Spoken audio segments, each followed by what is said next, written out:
আরেকটি প্রসঙ্গে আসি, এটা কিন্তু প্রথম আলোর আজকে একটা লিড নিউজ ছাপা হয়েছে, সেটা হলো সংসদ সদস্যদের গাড়ি বিলাস। আপনি কি নিশ্চয়ই দেখেছেন?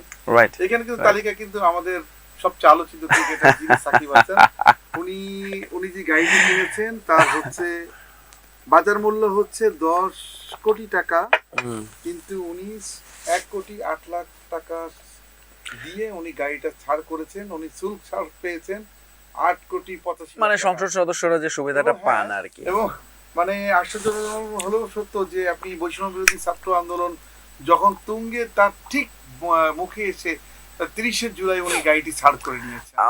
এইটা অবশ্য অনেক সময় যেটা হয়, এটা আসলে অনেক সময় তো তিনি অনেক আগেই চেয়েছেন, নানান প্রসেস হয়ে আসতে সময় লেগেছে, একটু ভাগ্যবান টাইমিংটা। মনে হচ্ছে না এদিকেও?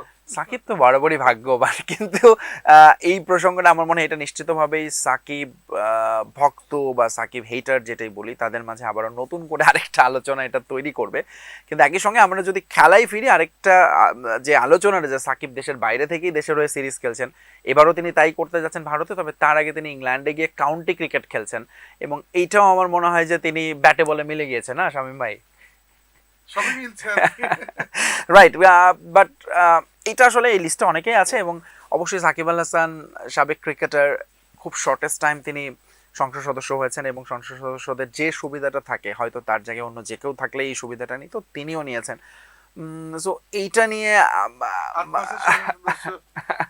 হ্যাঁ রাইট, আমার মনে হয় না যে আসলে কোনো কমেন্টস আমাদের, আমি জানি না শামীম ভাই এটা, কারণ এটা সোশ্যাল মিডিয়া এই ধরনের বিতর্ক অনেক বেশি উস্কে দেয় আসলে মানুষকে।